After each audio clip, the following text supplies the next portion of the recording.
Hey skiers, I'm Jeff from SkiEssentials.com. And I'm Bob. How's it going? Bob and I are here today to start our 100 millimeter ski comparisons. As we've done with the 90 range and the mid 90 range, we're splitting it into two videos. And thankfully, this is the first time that using the word freeride is a little bit safer. It's starting to come into its own. Yeah, I think like a lot of people would consider many skis up here to be freeride skis, where, you know, in those narrower comparisons, it felt like a little bit more of just an identifier rather than a label. Yeah, an accurate label. This is more accurate. Yeah. So we're going to do this the same. We're going to go most approachable to kind of most demanding over on that side. Pretty interesting progression, too, from Playmaker 101 to Revolt 101. Yep. Very different skis. Sure are. But a lot of this is a little bit of a gray area, too. I was just asking Bob his opinion before we turned the camera on, that it's kind of a tough one to organize. For me, particularly, like right here behind me. Yeah. You know, it's pretty hard for me to say that a Reckoner 102 is that much more demanding than a Playmaker 101. It's the weight.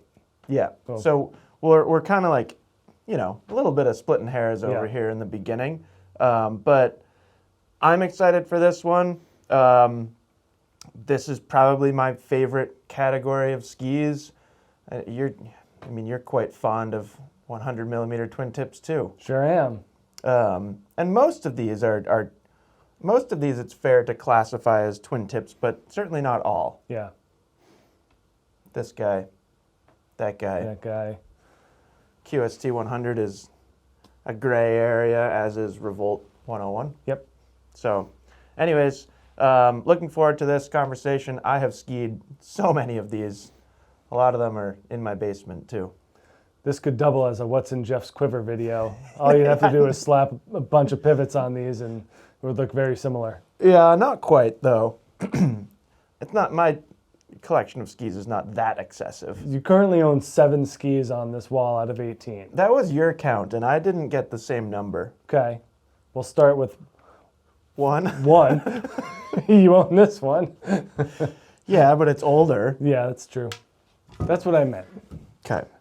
This is an Elan Playmaker 101, and in addition to Jeff really enjoying this ski, this is one of those ones that for me personally makes me feel like a more creative and freestyle-oriented skier.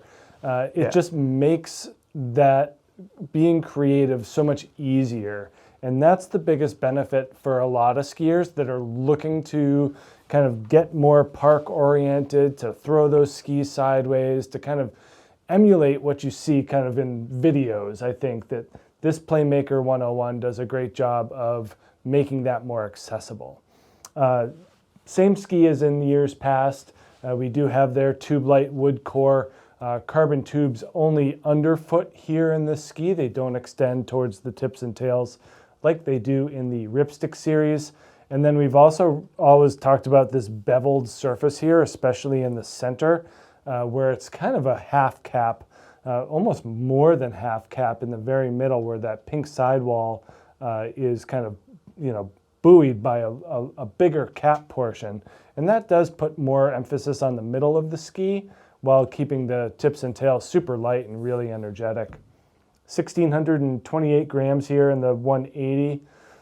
Probably the lightest ski, I would say. If not, it's going to be pretty close. Yeah, I think it might be. And just the easiest. It is so easy to get into the flex of this ski, feel that rocker come around and really help you make just quick, slashy, smeary turns. You know, they call it surf rocker technology, and I think they nailed it with the naming on that one. I mean, it really just feels like you're surfing on softer snow. Nice long rocker profile, not a ton of dramatic splay. You know, when we get to some others like the Dynastar behind me, there's a lot more drama. And, you know, not a normal park twin tip like we'll see with Oblivion here. You know, it is a bit flatter overall, so that lends to a slightly smoother overall character. But yeah, just so easy to get sideways. A really good option for skiers that are looking to increase their productivity when it comes to freestyle and freeride oriented skiing without putting a lot of work into it. And it's tough to argue with the graphics. I think that they nailed it with the tops and bottoms. Probably one of the sharpest looking skis Right, you kind of have on to the wall. You gotta look at the tail for Yeah. excitement. The shovel's not that exciting. You know, it's not going to hold up on super firm snow. We've kind of played around with the mount points on this ski. I don't know what they're offering these days. Yeah, putting it Several. on more of that directional side does open up a little bit of kind of that carving potential. But I would certainly not say that, even on softer groomers, that carving is a strength of this ski. No. No, there is like a touch of like precision that this ski has though. Yeah. But you can't say that it's like a good carving ski. Right. But not much over on this side of the wall is a good carving ski. And among those, I do think there's something to it. Yeah. Like Elan puts a lot of technology in their skis, and Yeah. I do think you can feel that in the Playmaker. It's kind of hard to explain that feeling with words, but there's something there. Like, I can't help but think of similarities. I know this is heavier, but they ski so similar, Reckoner and Playmaker. And every time I go back and forth between the two, I find this to be like a little bit more responsive. Yeah. So that I think comes through in its all mountain application. Yeah, definitely a little bit more pep than Yeah. something like that. Yeah, that one's Reckoner, a little more like slarvy. yeah, or the Chronic 101 too. Just Yeah. a different feel and decidedly Elan in nature, where they're putting 100%. more of that pep into the ski. Yeah. But yeah, for me, throwing this thing sideways is really easy. I'm not naturally good at that. Yeah. So I rely on a ski to help me out in that endeavor, and I can't think of a better one than this one. I mean, you're spot on that it's like, it inspires creativity. Yeah. It loves to be skied that way. It was really fun also putting Matt on it this past season. I don't think he had ever skied it before, or at least he hadn't spent that much time on it. And he's a pretty big, strong guy, and he skied it pretty aggressively, Yep. which I thought was impressive.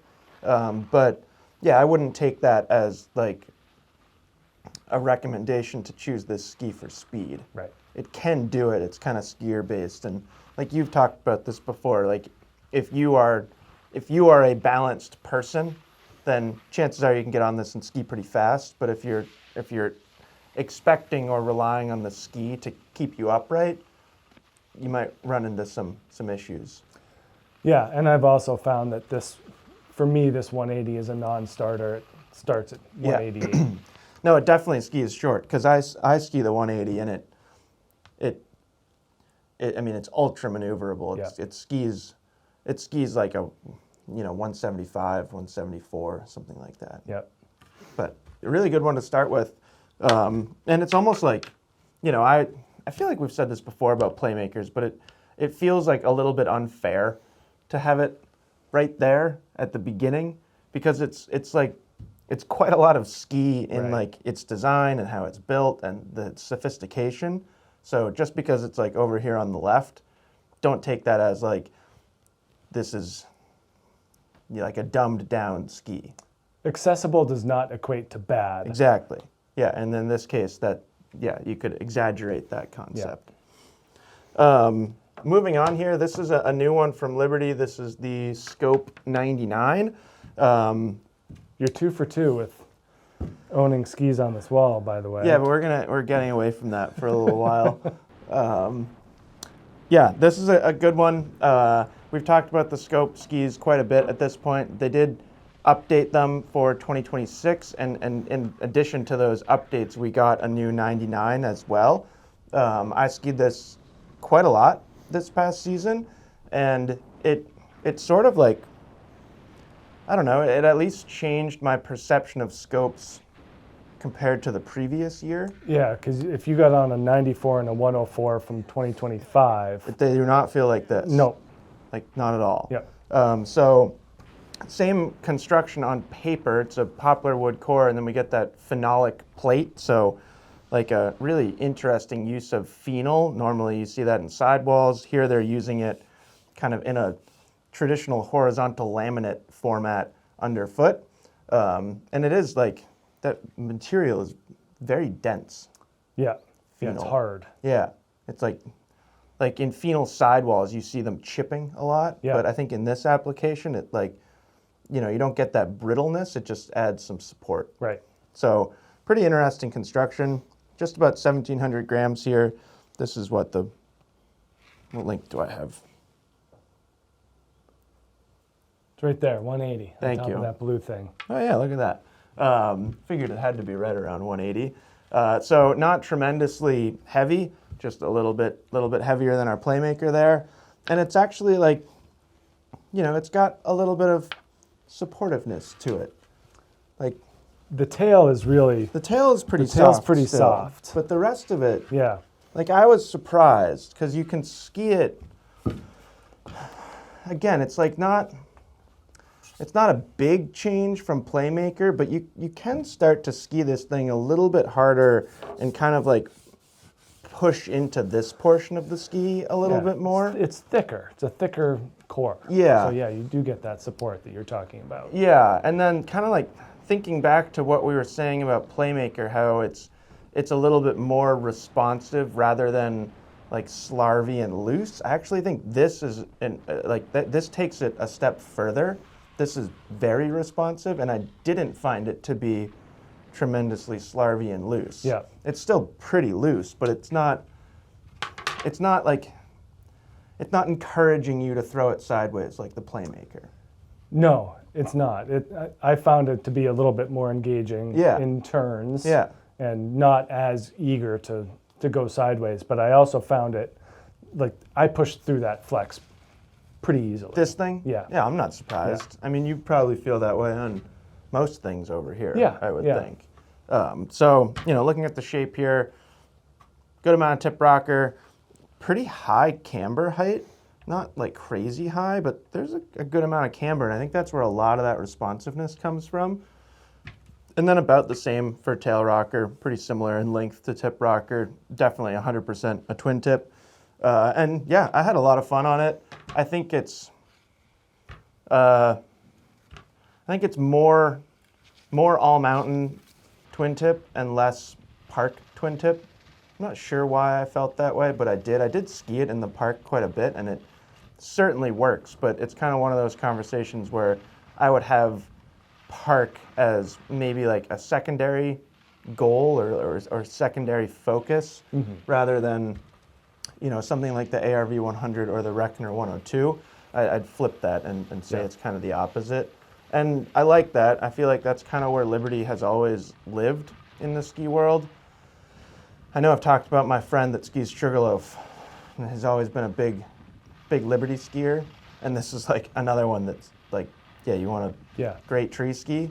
Here you go. Yep. And then you can also get on trail and ski it backwards and go hit some rails and do all that stuff. And yeah, it's nice that, like, you know, I think Liberty probably understands where they're placed in the market, and this ski feels like a really good ski for them. Totally. I don't own this next one. No, I do. It's an Atomic Bent 100, and we get a new graphic for this year, but same construction as we saw from last year when it got some tweaks. So basically, they just gave it a little bit more woody of a feel. We're still dealing with a poplar wood core here. They updated the Horizon tech in this ski, and then also updated the length of tail rocker. So it's a little bit more freeride oriented. You know, the Bent 100 always kind of has walked an interesting line between being, you know, a mix between freeride, all mountain, park. Is it a twin tip? Is it directional? Like, what is, Right, and there are a bunch of clues leading to each different way. Totally. You know, whether it was the height of camber being more rearward, adding to a more directional feel, yet it is certainly a twin tip, and it is light and floaty because of the Horizon tech. You know, so it's a freeride ski. So there's just a lot of different aspects about this ski that make it fall into multiple categories. And that's a huge reason for its success. I mean, there's just a million of these things out there in the world, and everyone seems to be having a nice time on them. Yeah. You know, it's pretty rare that you totally. see a frowny Bent 100 skier. Yeah. Something else going on in their life, if that's the case. Yeah. It is interesting, though, because, like, there's so many skis in this category now. And, Right. and Bent 100, for many years, was, like, a really easy choice. Yeah. Because it's always been, like, relatively inexpensive. And now there are a number of different skis that are not, like, they're not considerably more expensive, and they certainly provide alternatives to a Bent 100. Yeah. So it feels like it's, you know, I'm sure Atomic's a little bit bummed that it's not as easy of a choice as it used to be, but it's still a good choice. It's a fantastic choice, and for here where we are in Stowe, it just makes a wonderful option for any time that it's even remotely soft. Yeah. Because it's so good in the trees, it's so maneuverable, really quick. You know, we've taken this all over the place, you know, here on Mount Mansfield as a general area, not just Stowe Mountain Resort, but using the entirety of Mount Mansfield is really a good home for a Bent 100. Just under 1,700 grams, 1,675 here in the 179. So it is on the light side for sure, and it is still, you know, pretty flexible, especially in the tips, and a little bit more supportive in the tail. You know, just a little bit more stiffness back here, and that's kind of leaning to that more directional side. So there is some nice energy there. You know, I think when something like this Unleashed 98 came out and showed that you can have this twin tip perspective, but also really increase the carving performance, it kind of made people look twice at this Bent 100, especially from a stability standpoint. It did feel like there was like one year in particular where you heard a lot of people complaining about carving on bents. Yeah, but that was, I feel like that was the same year that the 90 came out. Yeah. And then, like, I always felt like, oh, the 90 is a better carving bent. Yeah. So now this one isn't as good. Yeah. And I do think that this new construction and shape have moved it just a little bit back more towards feeling more productive in an on-trail format without really losing anything in terms of off-trail performance, which is great. Off-trail performance is awesome with this newest shape. It really is. You know, again, kind of like that Playmaker, pretty low overall splay, but you got to keep in mind that Horizon Tech, which comes down lower, it just makes this thing so easy to turn in the bumps and trees. And, you know, it's still not a ton of tail rocker per length, especially when not decambered. You know, that point of contact is pretty close to the tail. You do have to decamber it to get that to kind of bend out a little bit, but Horizon Tech in the tail too. And then high, pretty long camber with, what are we looking at here? A 10 centimeter mount point range. I mean, factory line, unless you know something very specific about what you want the ski to do, and you might know something different, but I would not go forward or back. I think it works great on that factory line for most applications. Yeah. I think that you're going a little forward of the intended camber there if you're going a +4. I was going to go all the way to +6. Oh, I'm sorry. It's a +6 and a -4. That's even more ridiculous. Yeah. Okay. If you go to +6, I feel like you're going pretty far forward there. It's one of those, like, if you have to ask, don't do it. Right. Yeah. Like, if you're like, should I mount my Bent 100s at +6? If you're not confident about that, I would say the answer is probably no. Yep. But it is where I would put it. Yeah. I got a question for you, Bob. Sure. So, let's see. It used to just be this ski. I mean, it used to just be the 120, and then we got this ski, and then we got 90 and 110. And thinking back to, like, the first year that we had 4 bent models, or 5 technically with the 85, but we're going to exclude that. The 90 and the 100 were the same, we'll say. the 110 and the 120, while not exactly the same, were basically the same. Do you know what I'm getting at? Yes. Like from a shape perspective. Yep. This one has now changed. None of the others have changed, except the 120. Yeah, little bit. Little bit. But it's still very close to the 110. Yeah. Do you now feel like this is a progression between 90 and 100, or do you think it's still closer to 90 in its overall feel? Interesting question, isn't it? Closer to 90. I think so too. But for whatever reason, I've never really thought of them changing this ski to make more of a natural progression through the bent line, because that's essentially what has happened. Yeah, I mean that the 110 is still the one that I think is in most need of an update. Would you give it like basically like these updates, or like the 120 updates? Yeah, I would say add the ash or the carbon. Of the 120. Of the 120, just to beef it up a little bit. Yeah, we haven't talked about that ski yet. That'll be in the 110 category, but yeah, it's interesting because they've been like kind of changing them without changing the whole line, and it's just shifted kind of like how we talk about them a little bit. Tough to beat in the trees and in the bumps. That's the ski I get when I'm skiing with my kids and just kicking around the mountain. It's really good. It just makes the day so much more fun. Yeah, and it's just so incredibly useful. And like the people that are, people that maybe complain that it doesn't carve particularly well, like, why are you getting a bent 100? Right. If that's what you care about. And even if you're shopping in this range or you want to be in this range, live over there behind you. I never get that thing up on any type of edge angle. I am skiing that flat and drifty all day. Right. And I think that's the best way to think about it. Moving on here, this is the Armada ARV 100.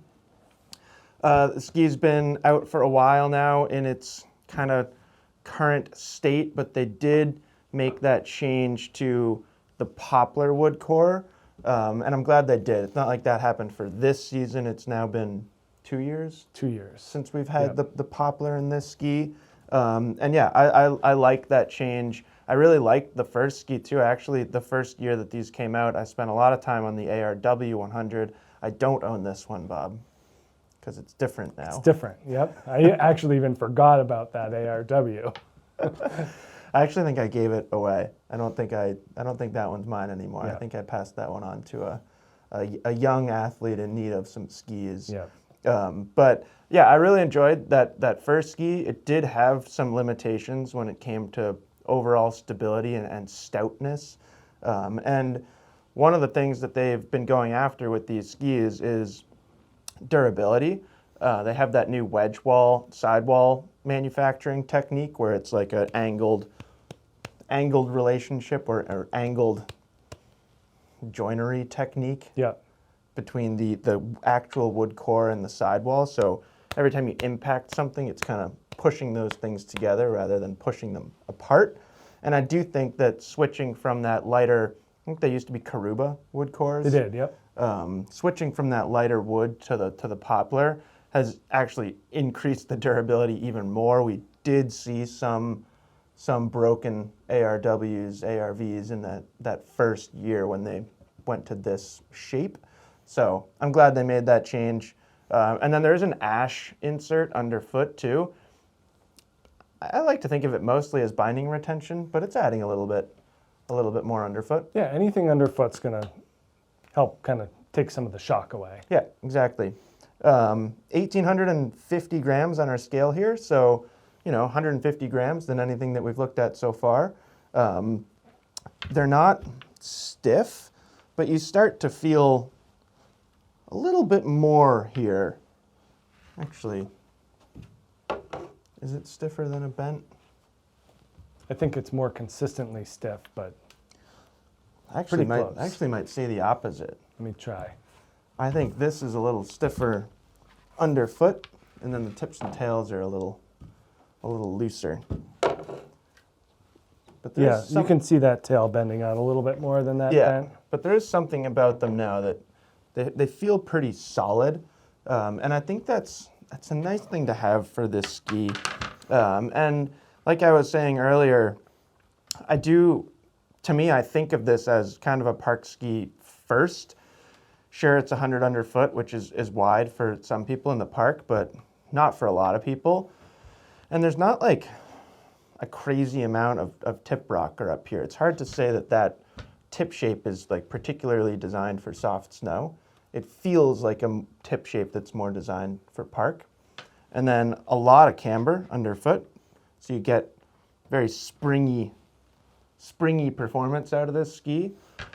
And then basically the same shape in the tail. Again, like it's not long rocker back here, and they do put in some of that early taper, but to me that taper feels more intended to make the ski kind of catch free in the park rather than really good in soft snow. You definitely get some kind of like trickle down benefits in soft snow, but yeah, I really like this ski in the park. Super fun. It's very balanced. I think the weight and the flex is kind of in a nice sweet spot. For some people, those 3 skis that we started with are going to be a little bit light. There are some skis over there that for some skiers are going to be a little bit heavy, but this is something that I could pretty much recommend to anybody that wanted a good 100 millimeter underfoot fun park ski. I don't want to like totally diminish its ability outside of the park because it is pretty good. You're just, you're going to be a little bit more centered on it. We don't have 10 centimeters of mount points on here. So if you're going back in Bob land, you gotta make some decisions outside of the manufacturer recommendations. So I think that's, you have to kind of think about the intention of the design of the ski, and it's intended to be mounted pretty darn close to true center. So if you're taking it off trail and if you're skiing soft snow, you have to be pretty comfortable with kind of the changes to technique that come along with that. You gotta sit a little bit farther back or be comfortable having your tips kind of diving a little bit, because one or the other is gonna happen. Yeah, So, I've dove the tips on those skis before. yeah, and I don't think it's like, it's not not because of this shape, it's because you're so far forward on it. And kind of like a tertiary benefit is they're actually kind of fun to carve on.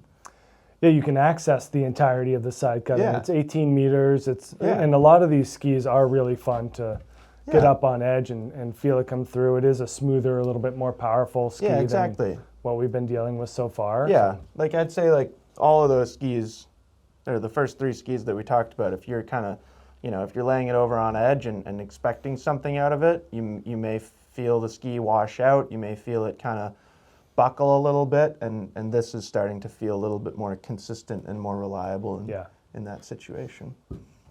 You can also get it in 2 different colors. You can get it black. Are you? Yeah. 2 different graphics. Now we're moving into heavier skis here. These next 2 are kind of on the surprisingly hefty side of the spectrum for being. Is this the 184? This is the 184. The big one. Yeah. And this is another ski that you own. So soft. In last year's graphic. So this is year 2 of current Reckoner 102 construction. I think mine are 2 years. No, you have the gray one from last year. All right, fair. And yeah, like Jeff's showing you there's a lot of flex going on here, like almost an uncomfortable amount of flex. I always want to string it like a recurve bow. Yeah. See what happens. I mean, drill a hole in the middle for the arrow. But somehow, and I know it's because of the construction, but I feel like saying somehow, K2 makes this feel like it's not a floppy ski. Like this, doing this, and you're like, oh, it's a floppy ski. Yeah. And then you get it on snow and you're like, no, there's something here. Yeah.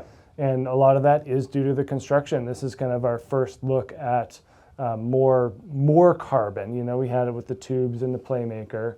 But now we're dealing with multiple applications, and K2 really puts a lot into this ski. So it is an aspen wood core. It's wrapped in a triaxial fiberglass braid. It does have carbon infused into that braiding. Then it also has carbon boost braid, which are longitudinal stringers of carbon. And then it also has their Carbon spectral braid. carbon spectral braid. There's so many different braiding and carbons going on. Thank you. Well, and I think that's why it's heavy. Each of those requires another adhesive layer. And right, there's Yeah. a lot of fibers, there's a lot of epoxy going on Yeah. to keep all those things together. That triaxial braided, Yeah. like it's pretty robust. Yeah. So 2,180 grams here in the 184. But, you know, other than you feeling it when your feet are hanging on the chair, it does not feel like a heavy ski. No. You know, which is especially remarkable given how much it flexes. You know, you're not expecting it to feel lively because of the amount of that flex, and I would say especially so in the tail. You're not expecting it, but that carbon really does a good job. It really kicks the ski into gear and gives it a lot of pop. Yeah, I was super impressed when we got on this last year at the ski test, and I mean, I think we did that ski test video on this ski, I think. Pretty sure. And it was just it was a nice reminder of just how capable a Reckoner 102 is. I know you like it in the park a lot, and for me, in more spring-oriented snow and bumps, and just letting it, you can let this thing rip. Like you can open it up and let it go. The weight is supportive, even if the flex of the ski isn't. It's like suspension. Yeah, you don't feel anything. Yeah. But yet you feel supported, which is pretty interesting. Yeah, it's like one of those skis where, like, if you watch footage of people skiing it, you'll see movement. Right. You do not feel that movement. Yeah. Yeah, it's pretty unique ski. You know, quite a bit of rocker. K2 known for drama in their shapes, and it really leads to a more fun and engaging character. Not a ton of high camber, nor is it difficult to compress. And then a lot of tail rocker, very symmetrical in terms of that rocker profile. And that leads to this ski making extremely round turns. The higher of an edge angle you get it up on, the more you feel that deep carve. And again, it's not like this is intended to be an on-trail carving ski, but it's also hard not to talk about the satisfaction that you feel in those deeper carved turns. Yeah, it's really cool. Yeah, it's really cool. And that carbon spectral braid is partly to blame. That tighter crosshatch in the underfoot zone does give it some nice torsional stiffness there. So in this area, which you do have to stay pretty central on, is very responsive. So there is that caveat there that, similar to that ARV, you kind of got to watch your balance. The shovels and tails are not going to be very supportive. You have to be a balanced skier and try to live more in the middle. Yeah. But when you do, it's extraordinarily fun. Yeah. And you know, remarkably energetic for the fact that it does this so easily. Yeah, I think I've said before that it's my favorite park ski, and I still kind of think it is. Yeah, and you like the weight, so it's like... Kind of, yeah. I feel like it's heavy. Yeah. For what you would think of a park ski, but people like that sort of thing. I mean, it works. Yeah, it works really well, and it doesn't feel like the swing weight is like a hindrance to what you're trying to do. I don't really know how they pull that off. It's balanced. It is pretty thin in the tips and tails, so I bet the swing weight, you know, if we were to measure swing weight, I bet the ratio of swing weight to actual weight would be pretty interesting. The other thing that I think is nice to point out about it, and a nice feature, is I know a lot of people that ski Reckoner 102s. Some of them are K2 athletes, some of them are just younger, really good park skiers, and it's, for many of those people, it's kind of their go-to ski. Like if they're going out and just lapping the park with friends, they're going to take their Reckoner, even if maybe they also own an Omen team or something like that. They get absolutely thrashed. Like everyone I know that owns a Reckoner 102 just completely beats it up in the park. And the previous generation, again, that was another one where we did see a fair amount of broken Reckoner one. I think there's one in my office. The destruction. I think the Sooth guys took it though. They wanted, cut it open. Yeah, they wanted to analyze it. Yeah. But yeah, we used to see a decent amount of broken Reckoners, and people were bummed out about that because they loved them so much in their park performance and overall feel. That, you know, if you've got a ski that you love and then it breaks, like that's a really, it's sad. It's a tough thing, because what do? Do you go out and get another one, right. knowing that one might break too? Maybe that one might break too, and they've really improved the durability in this new version, which I think is awesome. Yeah. And I think it's fun that these two are back to back. I'll let you talk about that. Yeah, I'm curious your take here too, because they are like next to each other. They look very similar. Yep. You know, they both have kind of this like step down construction. I mean, I suppose they are kind of like sister brands now, so maybe not terribly surprising.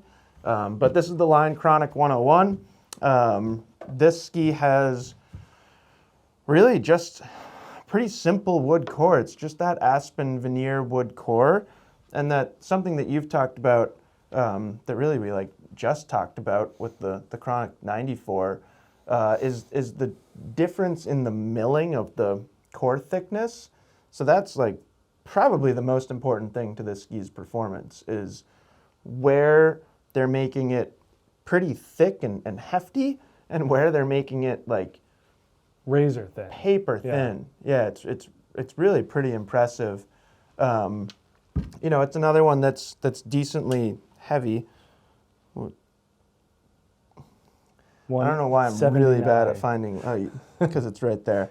So 179, about 2,050 grams. So, you know, pretty comparable weight to that Reckoner 102 if we had if we happened to have a 184 Chronic 101, which doesn't exist, but I bet they would be very, very close. This one is maybe like the least consistent flex pattern on this whole wall. Yeah, that's not out of line. Yeah, it's got to be right. So underfoot, it's like it's a really quite a strong ski right underfoot, but the tips and tails where they mill it to that really, really thin portion, they're very soft. Yeah, like I can usually not even really do that. The one-hander. Yeah, but on this you can do it really easily. And basically what happens here is those sections of the ski where it's quite soft are where it's rockered. And you see it in the sidewall too. So you might actually be able to see it on camera. The purple is vertical sidewall. Where you don't see any more purple, that goes into that cap construction where it's really, really thin. And that's basically like exactly how the ski skis. You know, we see that back in the tail here too. So it's very, very thin down here in the tail where it's rockered, and quite soft as well. So it gives it kind of an interesting personality. You know, if you were just to flex the tips and tails, you wouldn't guess how strong this ski is. I think it's quite strong, and one that you can actually start. Yeah.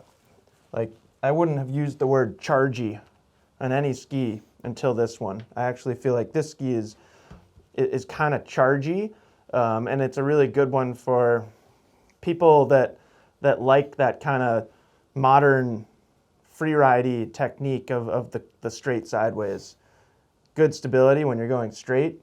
Really easy to throw sideways. Yeah. I think like when you're at a higher edge angle and you're making carves on it, I know it's something that you've talked about and mostly enjoyed, but I feel like there's some amount of like balance that's required, or like precision, because you have to just ski the middle section of the ski. And this is kind of like, for me, and again, I'm interested to get your take, Bob. If Reckoner 102 is a little bit more of a park ski, this to me feels a little bit more of like an all-mountain freeride ski and park kind of secondary. I'd agree with that. Yeah, I don't view that as a freestyle-oriented ski. No, me neither. Not to say that someone couldn't, nor that people don't do tricks on that ski, but if I'm going to get on that or a Playmaker 101, you know, or a Reckoner 102, I'm thinking less park. Yeah. This one, Was that your big take? does it? Okay. Yeah. Like I mean, I just remember when we first got on this 2 years ago or whatever, and we were at industry day and talking to people. They were like, "Oh, what stood out to you?" And then, like, a lot of people said, yeah. Chronic 101. Yeah. Just like, again, this is what you think it might be, and here it ends up being. Yeah. Right. Like walk into a ski shop and you see this on the wall. Yeah. You wouldn't guess what it can do. In 100 years, I would never like go into a ski shop and be like, "Oh yeah, that's the thing for me." But I would be like totally happy skiing this all the time. Yeah. Yeah, it is interesting. And it's totally that duality of like this portion of the ski is very, very strong. Yeah. So you just have to like kind of trick your brain to not think about that. Yeah. Because it is quite soft up there, Yeah. but you know, that's not even touching the snow. Right. So who cares? Yep. No, super floaty, really easy to use. Just that weight, that weight and that thicker core underfoot are what brings it into a little bit more of a demanding side. Excellent, like complementing colors here too, with chronic text and this this DPS. It kind of extends into the oil slick of the 98. Oh yeah, look at that. Yeah, like the DPS is melting into the Nordica. Yeah. If you're looking for more twin tip information, you can tune out for a few minutes here. This is a DPS Wailer 100. This and the Kastle are two of the most directional skis on the wall here. And they're here because there's a Kaizen 100 and there's a Paragon 101 that will go in the all mountain category. But Yeah, we could have easily put these in those as well. I think it makes sense in this grouping. Yeah, and what's keeping the Wailer 100 here and on that side of the wall is the combination of the energy and the short turn radius. Yeah. So it's super easy to turn. You can get a little bit of a higher performance spectrum. There is some weight to it. There's a good amount of carbon in here as well. And just a more solid feel than I think we've seen so far. Just a really nice, like, pretty solid ski here. I'm going to put it on the scale, I promise. But look at this nice little signature you get from the Craftsman. The Craftsman, oh, interesting. Yeah, it's Craftsman certified by, I like it. By Jim. It looks like a J, if I remember my cursive. Oh, it's definitely a J, because that's yes, I can verify that that's a J. Poplar wood core carbon stringers, so that's kind of a difference between this and Kaizen. Kaizen gets the full carbon construction with 2 full sheets. This gets stringers on top and bottom of the poplar core. We're just under 2,000 grams here in the 184, I guess it is. And I think that it's a great place to be. It's a nice mix, a good balance. And then we have their rocker profile and taper shape that creates a 15-meter turn radius. So much of the energy and capability of this ski is built into this shape and profile. And if you kind of think of a prototypical DPS shape, this is what you're looking at. Just an incredibly long amount of taper. The widest part is well down into the ski, and that lines up with just a crazy amount of rocker as well. So in order to make that side cut go to 15 meters, it's got to have a pretty short effective edge in that zone. So taper in the tail as well, widest part well down into the tail, and then pretty long but low rocker back here. And quite a bit of camber here too, Jeff. This is, I would say, the most camber, highest camber, stiffest camber we've seen so far. Yeah, definitely. It doesn't work against you though. I think when we get to Dynastar, it'll make an interesting comparison, because that camber does kind of take away from more of that freeride or slashy characteristic, especially versus the older 99. But in this ski here, it really adds to the energy and the ease of use and just your ability to get that 15-meter turn radius. Also floats incredibly well. Hard to say that there's a better pure floating 100, especially from a more traditional or technical skiing standpoint. Like, I always picture, if you see a big mountain face full of snow, and someone's making A lot of turns. a lot of turns. Yeah, that that's person's key. on a DPS Wailer 100. I agree 100%. Yeah. And we also found some good use for it here in the trees in Stowe. You know, if Yeah. it snows here and you need to make some mobile and nimble turns and still get a lot of energy, this is an awesome ski. It's also like better if you keep your speed to a reasonable level. Yes. It doesn't like going really fast. No, because the widest part is so close to your feet Yeah. that it's just going to start starts getting wavering. twitchy, yeah. It does like to be engaged full time Yeah. in that 15-meter turn radius. Yeah. And that's always been my issue Yeah. when I ski them. Is I'm just like, I'm not ready to do this Yeah. again. Yeah. But I do remember, I mean, it was a little bit different, but I remember the yellow Wailer 100. I remember skiing in Tyro Woods with you on that ski. And I certainly remember like enjoying it, Yeah. you know, and being like, well, this makes sense. Right. Like lots of people do this. Yeah. So it's a great ski for that like very technical, like adventurous, explorative skier. Yeah. You're like finding stuff on the mountain. Yep. And I think that also for groomers, as long as you're not on pure hard pack, Yeah. this ski works great. And like you said too, don't let your speed get away from you. Yeah. There is a limit there. Yeah. If you start slow and start to open it up, you're going to have a really nice time. Yeah. If you're going too fast and try to get it to come back to life, Yeah. it's not going to love it. Yeah. It gets twitchy there too. Yeah. Um, Not Yeah. cheap, you know. There is you know, when we talk about DPS, it's fair to bring up the price, and you know, for I think it's under 1,500, but not too far away. yeah, but you get a signature. You get a signature. Yeah, it is. You know, it is that kind of more handcrafted quality. Yep, made in the United Made in the States. United Can't say States. that about No, anything else up here, right? I don't Yeah, think I can't. so. Yeah, no, definitely not.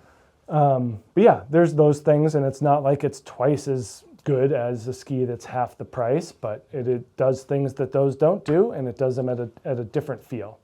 I'm trying to think of a comparable ski that's half the price, and I can't off the top of my head. Yeah. I should have set myself up for more success on that one. Done.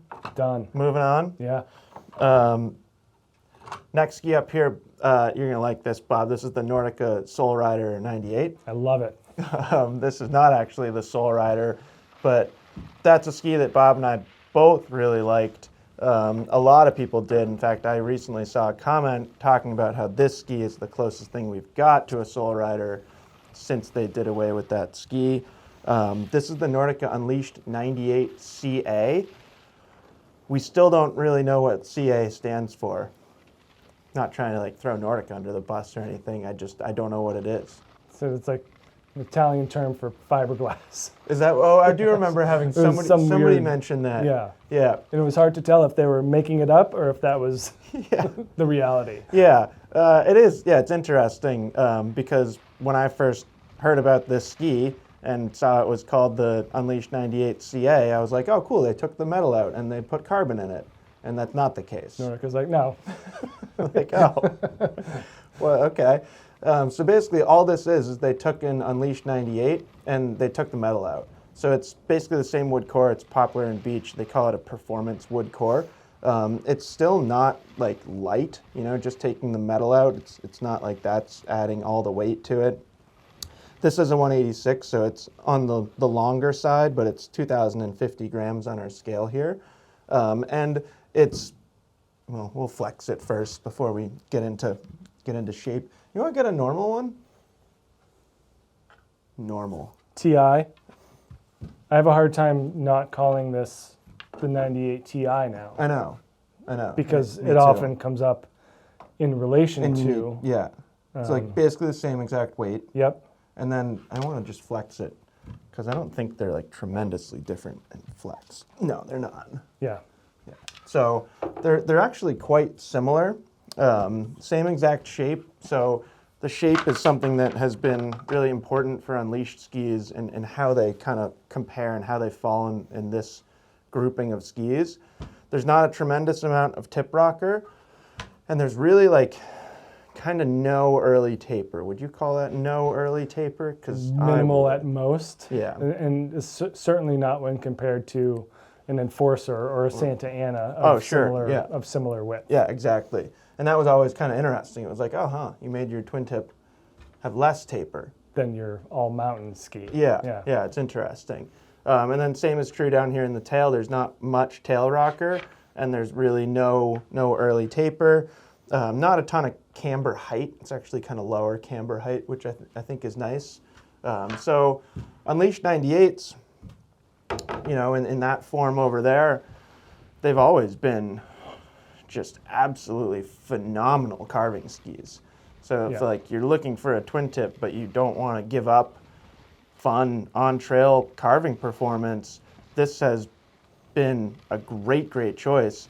I would say this version is still really good for that skier because it is the same shape, but being over here, it is considerably more approachable now. You know, it's not like the flex is that different, it's not like the weight is that different, but there 100% is a difference in how these two skis feel on snow. This one's also more affordable. So it kind of opens up this ski, this shape, to kind of a new audience. I think it's like a much better choice for most skiers if you're looking for a park ski in this width range. That Unleashed 98 has always been something that I absolutely love skiing. And I've skied it in the park a lot, and it's been fine. But, you know, if you go back and forth between a Playmaker or a Reckoner or an ARV 100 and you ski those in the park, and then you ski an Unleashed 98 in the park, you certainly notice that it's more demanding. That's more of a handful. Way more of a handful. Yeah. So it's sort of like that one down there has always felt like, you know, you need to be like advanced or expert level park skier. You can be, you know, a lower ability level if you're not really using it in the park, and you'll be fine, but it's that kind of park application. So I do think that this opens it up to more skiers in its performance and in its price. And yeah, I'm quite excited to it, or quite excited about it. It's not exactly the same as a Soul Rider 97, but it's not that different either. I find that it's a little stiffer than a Soul Rider. Yeah, a little more reactive. Yeah, which is like an Unleashed thing. Yeah, and you know, a better. I don't want to say better overall, but it suits my style better than the Soul Rider, because that always felt like that was more of a wider park ski. It took the 87, added 10. Yeah. You know, the 87 was a phenomenal park ski. Yeah. And added 10, so it didn't lose a lot of those capabilities. This kind of starts from a different place. That's a great point. Yeah. It doesn't, like, I wouldn't say that park skiing was the number one design goal when Nordica set out to make Unleashed skis. It's kind of, you know, second or third at most. And we had a fun time at Waterville skiing this and the TI back to back. Yeah.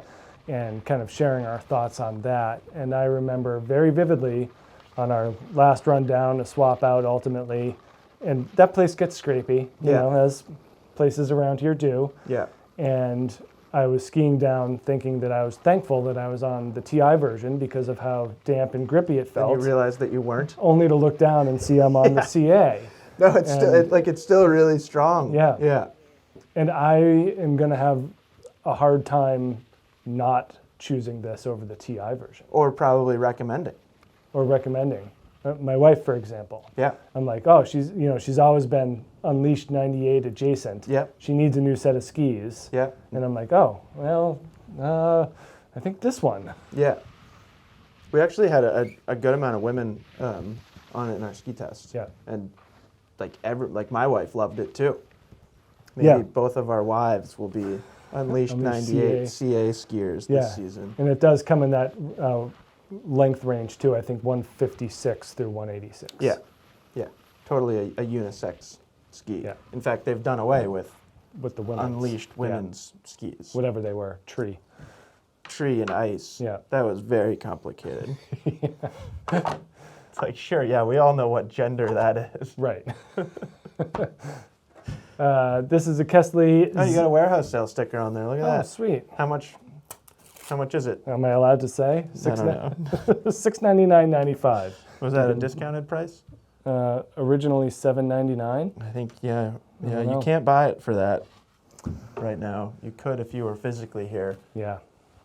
Another directional ski that found its way into this Freeride range, mainly because it has a metal-clad counterpart. I think if anything, it fits even arguably better than the Wailer in this group.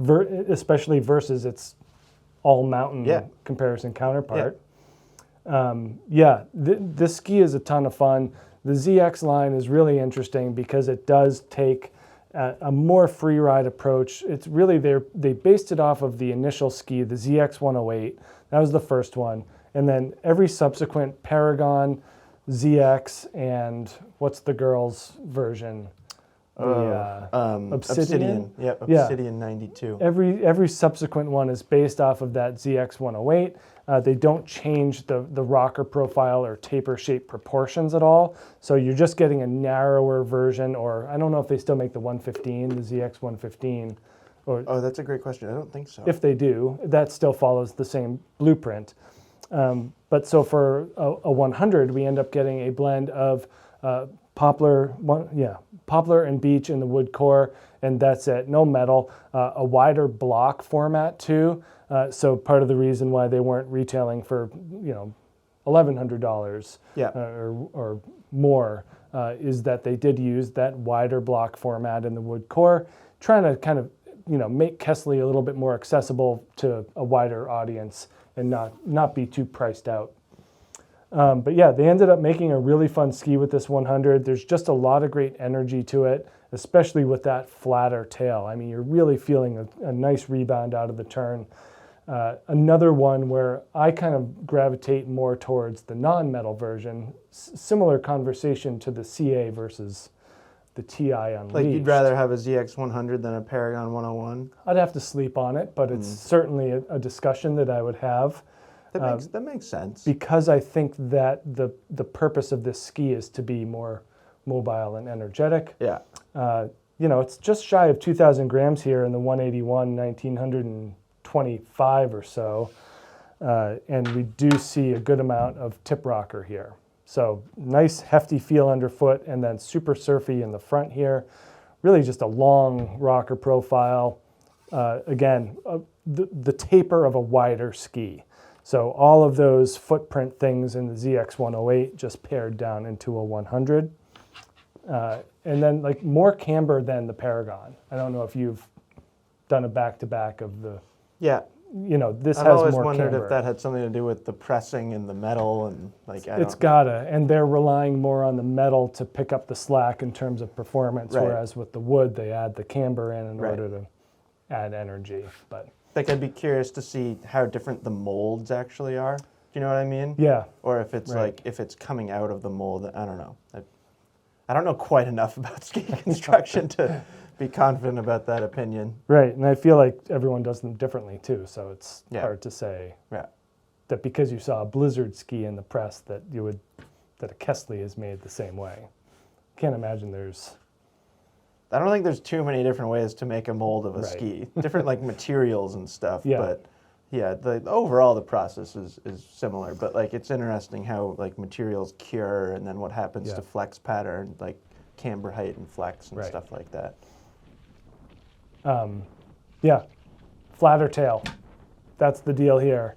You get a lot of zip out of this ski. It's more my style, I guess, is versus the Paragon, where I like to kind of jam on my tails and get that rebound out of the tails.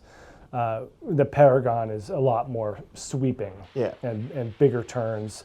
It's more stable at speed. This is more, medium radius, medium speed, and variable conditions in terrain. It does a great job. Another good tree ski here, similar to that DPS where you are relying on the mobility of the shovel and then you're getting the benefit of the energy in the tail. Yeah. So I think it's really fun. I think it's a super useful ski for around here, especially if you're mixing on and off trail. You can push through the shovel, it's nice and floaty, but then you are getting excellent rebound out of the backside of the ski. They haven't gained like vast popularity No, they haven't. for how useful and good they are, and Yeah. like you said, like it's such a great ski for around here, yet you don't see them. Yeah. I don't know. I really enjoy it every time I'm on it. Yeah, I think a lot of people Yeah. would. I think there's a huge segment of the skiing population Yeah. that would get on a ZX100 and be like, this is incredible. Right. And yeah, it's hard to convince people to get Yeah. certain things. It's a crowded group too. Like, how do Yeah. you convince someone to get a Kastle ZX100 over a QST 100? You know, it's They like want a flatter tail. I guess so. That's how. But no, you raise a good point. I think that's the fundamental not issue, but that's what's happening. Yeah. This one's pretty interesting, Bob. This is the Oblivion 102 from Head. Bringing Matt Stromacki back into the conversation. When were we talking about Matt? Somewhere. The Elan, Yeah, way back when. back in the beginning. He's a really good skier. He's young, he's strong, he's athletic. It's really hard to humble him, and I think he was humbled by an Oblivion 102 this year. Only at first. Yeah, he got used to it. Yeah, he figured it out. Yeah. He solved the Oblivion equation. The Oblivion equation. Okay.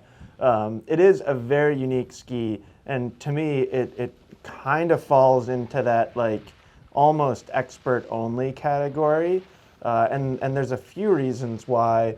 One of them is it's a quite long turn radius. I think it's like 22.8 meter turn radius. So it's pretty straight, and I think that's what Matt found. It was like tipped it on edge and almost fell over. Yep. You know, because the skis doesn't really come around. It is very cool how they build it. So it's like 4 strips of poplar going this way, and then they put that recycled water bottle PET material like in between those strips, and then it's got 2 full sheets of carbon. So it's sort of like a twin tip old head core. With plastic. Yeah. So it's not built exactly like the, Yeah. when I say old, I mean anything prior to 2026. And it's not quite as stiff as like a head core was, but it's a pretty substantial ski. Building it this way, however, results in an impressively light weight, 1,775 grams, and this is a 181. So for being as strong and capable as it is, it's pretty light. And then, the shape is really where, for me, my mind goes into like this kind of expert only. I don't know that there's a lot of skiers who are going to benefit more from this than a lot of other things up here. It's a really good ski, but you have to be kind of looking for a certain thing. So there's not much tip rocker. Again, there's like no early taper, so much more similar to an Unleashed shape compared to really anything else up here. Very, very straight through the entirety of the ski with that long turn radius. And then, same is true in the tailback here. There's not a lot of tail rocker, and there's no early taper. So you get, in the 100 millimeter twin tip range, you get a wildly long effective edge. And I think that's the thing that sets it apart from most things up here. And it's kind of a tricky decision of whether that's right for you or not. It is quite strong. It's very responsive. If you want like a lot of feedback from your skis, this is a great choice. If you want it to be washy and surfy and slarvy, I would probably look elsewhere. But a lot of people want this, and it is also, if you're willing to go this wide, it is a fantastic park ski. Like, it's kind of like they took a proven park shape and just made it wider and then gave it pretty advanced construction. And the result is pretty cool. So if you want to go really big in the park, but you want to keep the weight down, there's not much that's better than this. I think it's important to note that this is more of an athlete-driven ski than probably anything else up here. Yeah. You know, Cole Richardson from Head had a lot to do with this and the 116. Yeah, and that's a big reason why I put it in that expert range. Totally. And again, when you're building a pro model, you're building it for your own needs and wants, rather than, you know, Salomon, who's saying, how can we get the most people on the face of the earth to buy into this ski? Yeah, Head basically built a ski for pro skiers. Right. Salomon built a ski for the general population. Yeah. And like you could say the same with that Sender Free. Yep. Or most else up here is that they're not as laser focused. Yeah. Yeah, and it's really interesting, like you were talking about the long radius. And I think Matt even has the 189, which I think has a 25 or 26 He does have radius. the 189, and I can't speak for him, but I remember some conversation about him regretting getting that length. It's so it's 181 or 189, which I think is an awkward place to be for me, and for Matt apparently. Yeah, you know, the 181's too short and the 189 is too long. Right, and I think like you could at least present an argument that who needs a 189 ski that shape?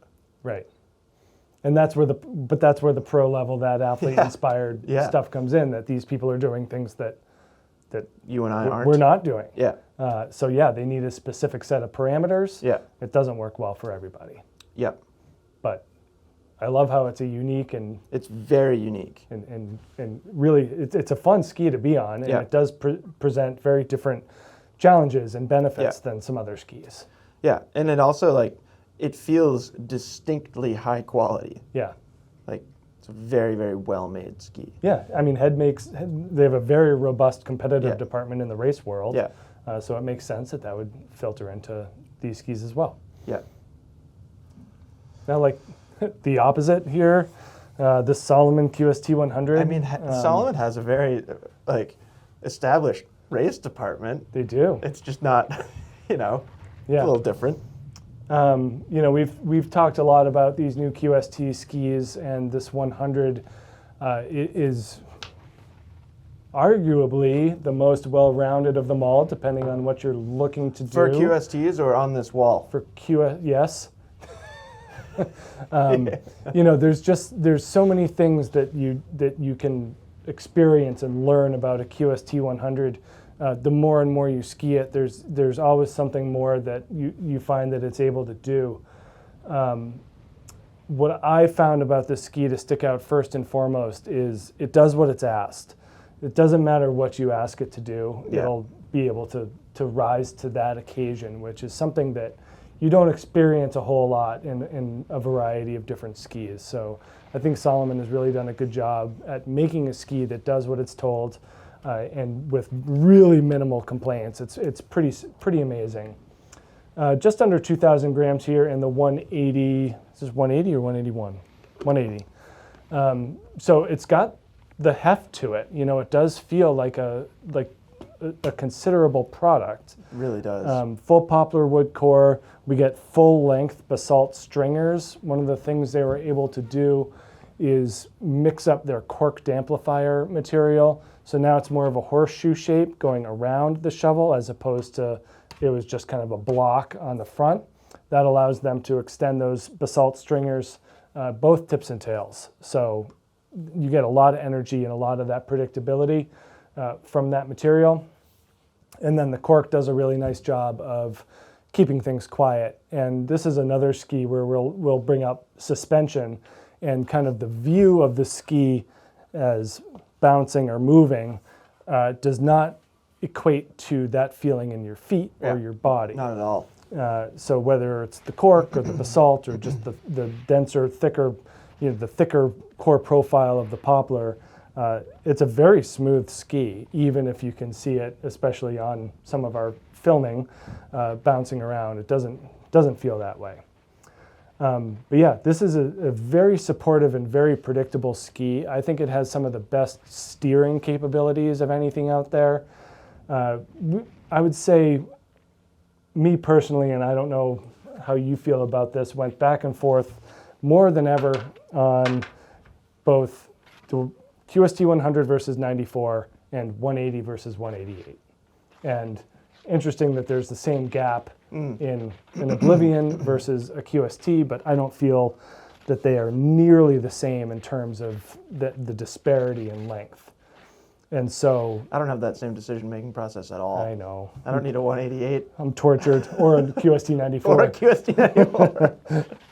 But yeah, I do feel like that for here in Vermont, you know, I'd think that the shorter length would be a little bit better.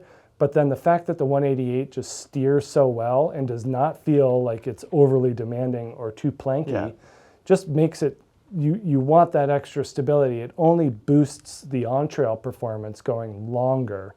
Yeah, you'll get a little bit tighter of a turn with a shorter length, but the 188 is just so smooth and so rewarding. And they do that through this shaping. You know, it's just an incredible marriage of shape and construction. Yeah. And, you know, we're not ski designers or engineers, but I feel like we have a good idea of you can feel it when they do it. Yeah. That the blend of construction and shape works really well with this ski, especially for opening up versatility and variety, and really not leaving anything off the plate all that much. But that taper, you know, that makes this thing float really well. Pretty low early taper, lines up with the rocker. It's a decent amount of rocker. You know, I think that that's another reason why it's okay to go a little bit longer. You know, in some ways I wish that there was a tighter break, less than 8 centimeters of, you know, of difference between the lengths. But I think that the fact that they steer so well masks that gap. Yeah, nice positive camber underfoot. And pretty long tail rocker as well. So all the way down to here, and then more of that rounded Freeride oriented tail. You know, the 94 is a lot more angular, and that leads to, you know, kind of better engagement, especially in the tail. Also a slightly different mount point. So this 100 is more forward, giving it more of that drifty and smeary capacity. Yep. Yeah, I don't know. It's really, really fun, and it's really good. It's really good, yeah. Do you think it's, is it better at every single application than you think it should be? Do you know what I mean? Yeah. Like, does it surpass expectations just about everywhere? Yeah, I mean, it's still, you're not getting past the fact that it doesn't have metal laminates in it from an on-trail perspective. Yeah, and You know, like it's not like particularly responsive as a carving ski, but it can do it. Yeah, you just, it's a little bit more loping than something that's more engaging. You know, I would say like the Revolt 101 is kind of the example I'd use on this wall, especially to say, nope, that thing, you know. Overpowers it. Yeah, I agree. Interestingly, that doesn't have metal either. Yeah. So, but yeah, I think that for any box you're looking to check, this is it'll check him. An excessive ski. Yeah. This has happened several times in my life and my time here at SkiEssentials as well. A company makes a ski like this, and I look at it and I'm like, that's basically a twin tip. I'm going to ski park on it. Yep. And it can do it, but it shouldn't or wouldn't be my first recommendation. Yeah. Like if park is a high priority for you, there are a lot of better options up here. But if you want a extremely well-rounded all-mountain freeride ski that you can take into the park and that you can ski backwards, works great. Yeah. So. Yeah. No, I'm super impressed. You know, like a lot of skis on this list, and I'd gladly ski any of them any day here at Stowe. Yeah. And this is another one that you own? I don't own that color. You don't? Do you have the purple one? Uh-huh. Oh, I thought you had this one. No, oh, so it doesn't count. It does count. And I'm looking forward to skiing them more. Yep. I'm sure you're in the same boat. It's tough not to. Yeah. Next ski up here, this is the Rossignol Free 100. Which you own? Yeah, thanks, Bob. This one, you know, we get questions a lot of like, what's your favorite ski, or it's generally that one. And I think there was a comment recently that was, if you could only choose one ski for the upcoming season, what would it be, right? Did you relay that question to me? Yep. And I pretty quickly said this ski. I said this one. I know, yeah. And like, truthfully, there are so many skis up here that I would be really happy with. But for me, you know, this ski is a similar conversation to the QST in just how well-rounded it is, and it checks, you know, you got to think about checking those boxes and like where do your priorities land compared to what it's checking. Yep. And this just checks so many kind of Jeff boxes. So this ski, kind of a narrower version of the Sender Free 110, which has gained a really, really strong following. A ton of people love that ski. I have always loved it since the first time skiing it. And they basically took that shape and recipe and shrunk it a little bit, but it's not exactly the same. So poplar wood core in this ski, and then in the, was it carbon alloy matrix? Do they still call it carbon alloy matrix? They do, even though it's like carbon and basalt. Right, in the 110 we're talking about. Yeah. Yeah, so in that ski, it's got the like visual kind of cross-hatching carbon and basalt on top of the core. And then in this ski, they like flipped the ratio of carbon and basalt. So this ski is like a 2-to-1 basalt to carbon ratio, and now it's below the core.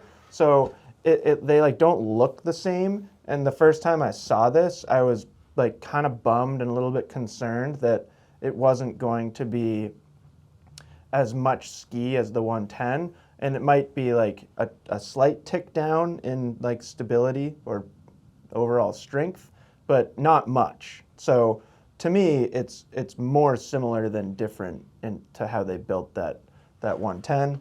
1,900 grams on the scale here. I assume this is the 178. Yep. This is also interesting because on paper, 178 is a great length for me, but I've been skiing it in the 184 and absolutely love it in that 184. And it's, you know, it's not like a standout ski for flex pattern, either like stiff or soft. It's kind of right in the middle, which I think is a nice place to be. And then the shape is just so much fun. So a lot of tip rocker up here, and not like aggressive early taper, but there's some, you know, like if we compared it to an Oblivion or an Unleashed, this kind of gets a little straighter through this section. There is a lot of camber, like quite a lot of camber. And then the tail rocker is about the same as the tip rocker. So it's a pretty balanced ski overall from tip to tail. And I mean, I just think it's fantastic. You know, I think it can carve. I don't think that's its highlight. And part of the reason for that is it's not particularly damp. Yeah. So I could see somebody like not liking that side of it. But for me, it's strong enough that if I'm just out for a fun day of skiing and I'm on a groomer, you can lay down some carves. Outside of that, like every other application to me is just so fun. It's light in the park, but it's also supportive. It's not catchy from the rocker profile. It's quite good in soft snow. You know, it's like kind of another one of those skis where whether you're gonna like it in soft snow or not kind of comes down to your comfort level being on a more centered ski. I've been on centered skis for like 20 years now. So it feels natural and intuitive to me. You know, I think like if you're worried about it, you can go back here to this -2 line and you get a little bit more, but it's more of a centered twin tip than it is like a directional freeride ski. And yeah, it's like hard for me to pick what I want to talk about when I talk about this ski, because I don't know. Yeah. It literally does everything that I want to do when I go skiing.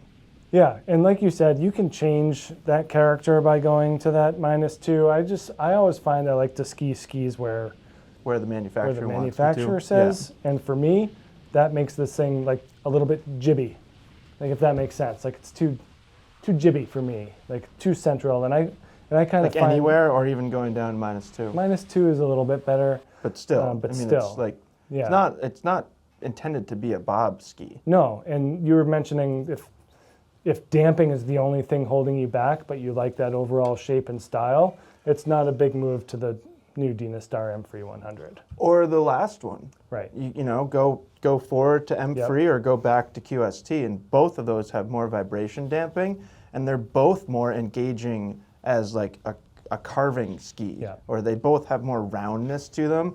This has a lot of that kind of like, not straight sideways necessarily, but more of that kind of mentality and that style to it.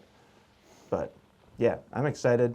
Didn't I? We were talking about like the first day skis. Yeah, what we were gonna ski on day one, and I think I said this. Yeah. Because to me, it's like, it's about as intuitive as a ski could possibly be. It feels like they made it for me. They did? They did not. They absolutely did not. They didn't even ask my opinion on anything. It just showed up. It just showed up. They've seen enough. But yeah, I'm sure that's not the case either. But it's just, you know, I'm sure other people have had that experience before where you get on a ski and you're just like, yep, that's it. That works for me. And it's not like I'm only going to ski this next season. I prefer skiing the Reckoner in the park. Yep. It's like I find I am more comfortable there. But if you're talking about just the sum of all parts and its well-roundedness, it's tough for me not to choose the Sender Free 100. I also think it looks great. If you don't like pink, you're not going to like it. No, there's no other color option. This is what you get. Jeff, I don't know if I'm right about this or not, but I think this is our first Armada Stranger in a comparison video. Oh, sure. I don't know. Good. I don't know. Yeah. We do too many for me to be able to remember. This is an Armada Stranger. It is part of their Zero collection and fits into the category of unique and interesting skis. I think it's a great fit here because it does also fall under that category of being able to do so many different things at such a high level of fun. Yeah. Really interesting about this, it's built with a blend of poplar and ash throughout, so we do get a denser and more stable feel to it. Evidenced in the weight here, 2,182 grams in the 180, so right up there with the heaviest skis on the wall. And then it does have a very interesting shape to it as well. Most notably, it does adhere to a shorter turn radius, a 15.8 meter in the 180. And I think one of the reasons why you're not seeing a ton of these is that it only comes in a 172 and a 180. So whereas your Unleashed 98 over there has a huge span of sizes and is made to fit a lot of different skiers, this is just a little bit more specific and unique and just has a pretty rare shape to it. Super fun, 100 millimeters underfoot, pretty wide shapely tip here, 140 in the tail, tip, I'm sorry. And yeah, 15.8 meter turn radius, so not half the price of the Carbon Wailer 100 over there that you were trying to think of a shorter or a less expensive version, but yeah, somewhat similar qualities in terms of turn radius, but then a very different tail shape. Yeah, that's what makes that thing so unique. And just a ton of fun. So you know what it kind of looks like? Kind of looks like QST 94. A little bit, yep. But yeah, nice flat tail here, but with a lot of rocker, and then quite a bit of camber in the underfoot zone here as well. So pretty dramatic side cut and shape to this ski. The tip does not have a full edge all the way around either. So the edge starts here, so that just gives a little bit more lighter swing weight to the tip here. And also not terribly stiff. You know, don't mistake ash for being stiff and race ski-like. It does a good job of absorbing vibrations and providing a smoother and more stable feel. And in my experience, this is a ski that whenever we've skied it, whether it's a media day or a demo day or an industry demo, I don't want to give it back. And in fact, I didn't one time. I didn't steal it, but I kept it for the rest of the day. I think like you had to leave early. We were at Pico, and I was by myself the rest of the day, and found myself on a Stranger and did not give it back. I bet I just went into the lodge and went on my laptop. Yeah. I didn't leave. I just had to do work. But that was my impression was, oh, I wanted something that I can ski nice, short, quick carves on, and then has a playful and swervy nature to be used in more off-piste oriented terrain and more adventurous and more technical stuff, which is where I like to ski. Yeah. And Pico in Vermont, and it's kind of similar to Stowe here, where there's a lot of mixed, wider space trees, tighter trees, narrow trails, real kind of classic New England type of skiing. A New England ski adventure? It's a classic New England ski adventure. And yeah, I lapped Summit Glade, if anyone's familiar with Summit Glade It's a great Summit Glade at ski. Pico. This is where it's at. I've always thought it's a phenomenal tree ski. Yeah.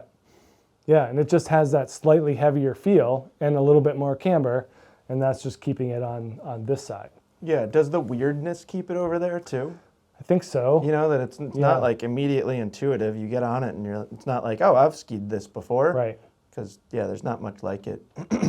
Yeah, no, it's super, it's just really interesting and a ton of fun, and having that denser wood in there goes a long way at accentuating that uniqueness, because there's not a lot like it. It can have a thinner core profile. Yeah.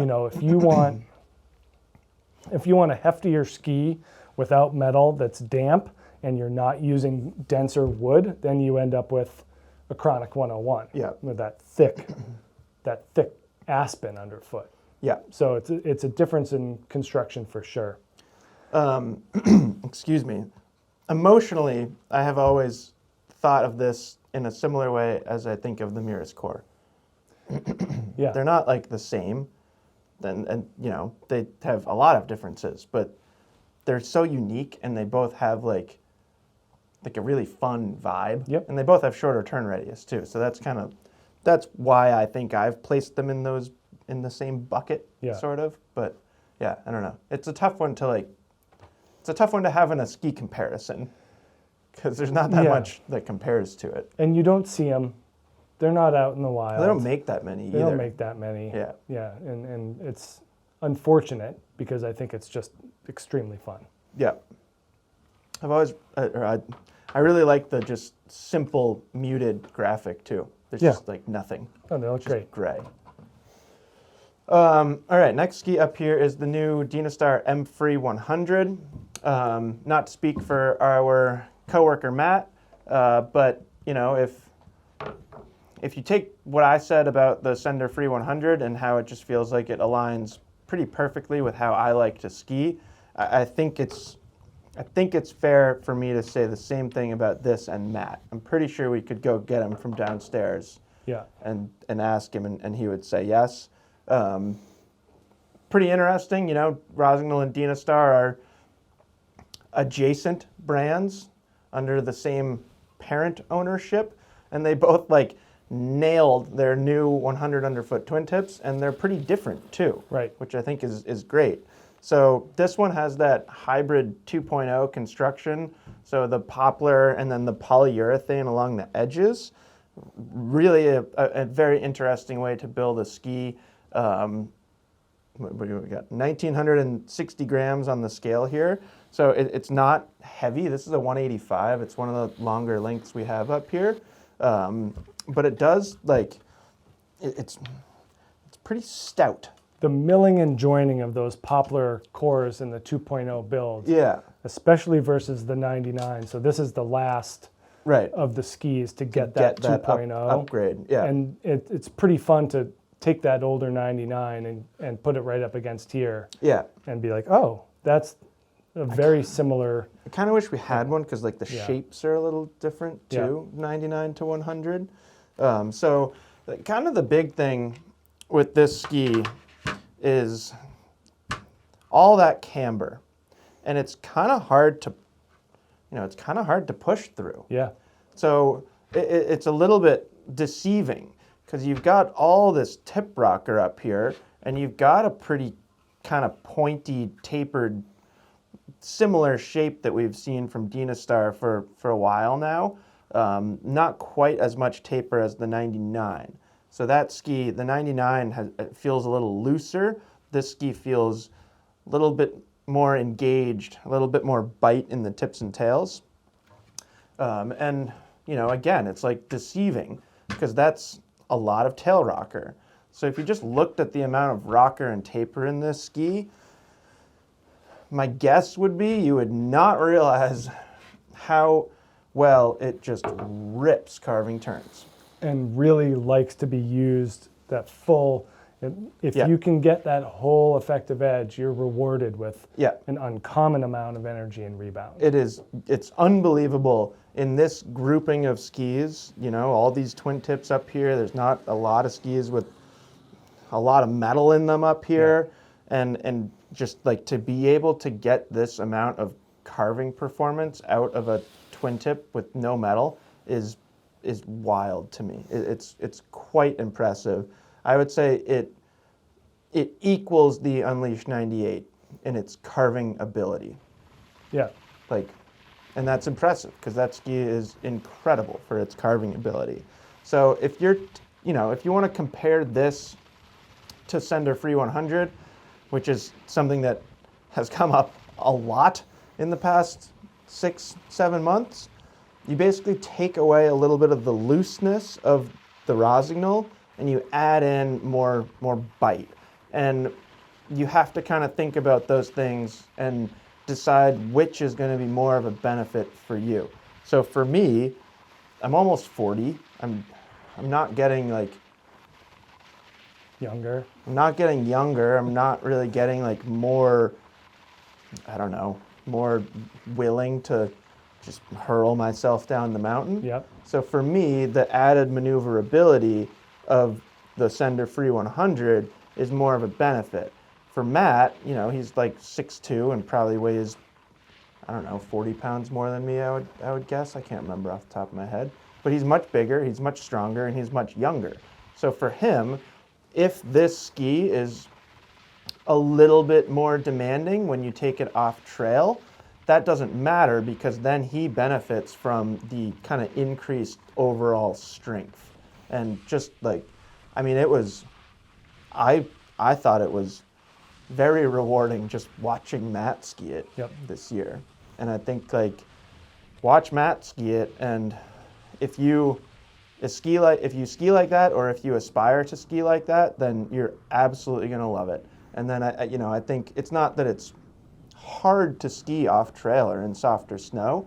It's just it is a little bit more demanding than that Sender Free, which is why it's towards that side of the wall. It's actually now that I'm looking at it over there, it's got some similar qualities to a Rustler 10. Yeah. Similar qualities. They go about it different ways. Yeah, they get there different ways. Yeah, they use the metal. This uses the camber. Yeah. But the power. end result is actually pretty similar. Yep. I would say the Rustler maybe is a little bit looser, but maybe less energetic.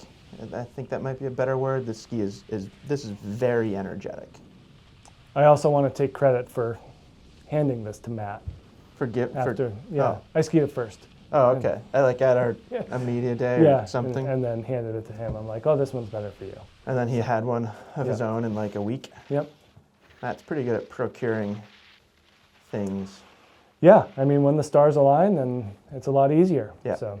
Yeah, but I think similar to how I responded to the Sender Free 100, I think Matt had a similar initial reaction to this, where he was just that's my ski. Yeah. So, really fun, really good one. I'd like to ski it more this year. Well, I probably only have 5-6 runs on it. I bet you'll get your chance. I think we should up that into the double digits at least. Okay. Rossignol slat? Yeah, now we have a Rossignol Super Black Ops, a little bit shorter. This is the only length we had. This is the 172. But this ski returns structurally unchanged for the 85th straight year. Who knows? I don't know. Jury is still out. Yeah, it certainly feels like the Slicer, the Menace, the Slat, the Black Ops 98 from and there's been forever. like slight tweaks to stated dimensions and stuff like that throughout the years, but there's still a part of my brain that wonders just how similar they all are. But the good news is they're keep churning out a really good ski. Yeah, it's not a bad thing. Not if they're gonna keep putting a ski out, this is one to do it on because it's just incredibly good. Even in the 172, we're at 1,925 grams. I think if we had like a 182 the next length up, it would be one of the heavier skis up here. Yeah, it does have that nice dense feel. It is incredibly damp. They do that through the use of poplar wood core, and then they have quite a bit of rubber in the tips and the tails. So that is really keeping the ski smooth and quiet throughout, and then a very, very welcoming flex pattern.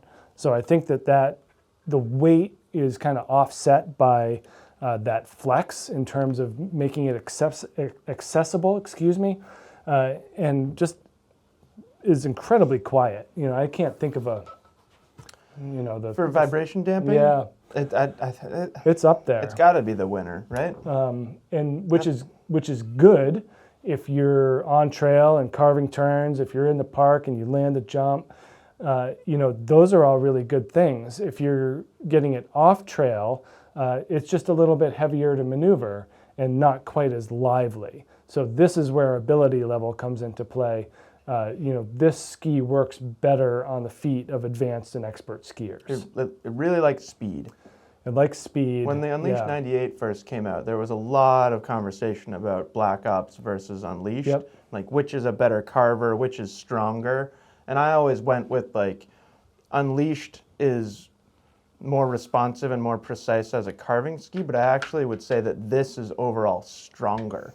So if just like raw speed is a priority for you, then like it's tough to beat the Black Ops. No, this thing goes. A lot of positive camber underfoot here. Pretty stiff to flex too, kind of similar to both of the Rossignol and the Dynastar. And then kind of more of a classic twin tip shape, more like this Oblivion than anything else up here.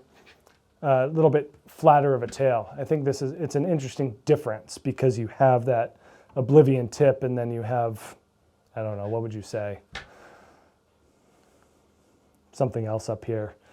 I mean, it is interesting. I've always thought the tail shape is interesting because it gives it like directional vibes. Yeah. Yeah, that's all I meant by that is it's more of a directional tail shape than anything else. And this 172 has a 17-meter turn radius. They are kind of on average a little bit longer in the turn shape, and that again goes back to your speed thing. This is a ski that kind of likes to be used at higher speeds and does deliver a lot of damp power to it. Yeah. So really fun. This is, in one way, shape, or form, even back when it was Dynastar, I thought was a great stow option. Yep.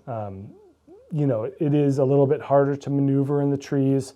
Anytime you're adding like rubber as opposed to putting air tip in the ski. Yeah, I don't think we mentioned the air tip in there, but it is. Yeah. Those are things that are going to put this thing on the more demanding side because it does require more resourcefulness on the part of the skier. And I think that that's a big part of it is that skier has to be a willing participant in the game and really kind of put forth their best foot to get this ski to do what it does best. Yeah. It's not that it's inaccessible for an intermediate or an advanced skier, but it definitely seems like someone who's putting in the work is going to be more rewarded. Not the best choice for an intermediate skier, I would say.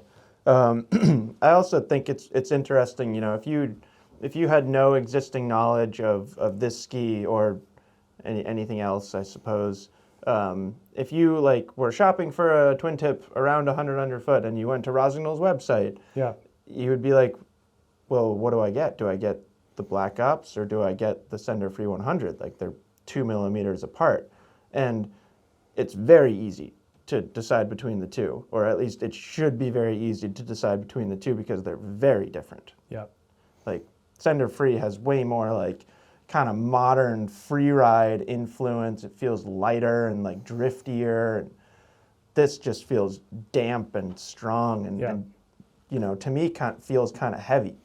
And for some skiers, that's a benefit. You can use it when you're skiing really fast. It's just like unflinching, but you know, it comes along with certain demands. Yeah, no, totally. Updated graphic for this year. They have matching bindings, a helmet. You get all You get all sorts of. You can get like a skateboard or something. I don't know. Super Black Ops stuff. Snowboard. I should have said. I think. They got a yellow snowboard too. I think so. Something like that. All right, moving on here. This is the Nordica Unleashed 98. It's not actually the 98 Ti, but if you were with us in the 98 CA conversation, it's hard to not call it that these days. And it's been out for a while now. You know, it feels like just yesterday that this ski was new, but I think this is its 4 years season. Yeah. So yeah, it's been out for a while. I think most people understand it. I think like it feels like the industry and the market has for a long time agreed with how we talk about the Unleashed 98, and it's like weird to say in this category of skis, but I think the way you talk about the Unleashed 98 is it's a fantastic carving ski. It's just so much fun to carve turns on this ski. And like this is just a benefit, you know, like this twin tip. Because you can go backwards and carve backwards. Yeah, but it's like there's not a lot of skis out there. That's not what you meant, right? No, I just meant like it doesn't need it, but it has it. The twin tip? Yeah. Yeah. Which I think is hilarious and super fun. Yeah, you could cut the, like Yep. you could take it and take a hacksaw and cut the tail off of it, and it would be a phenomenal directional carving ski. Yep. So yeah, it's like the twin tip's like a bonus. Yeah.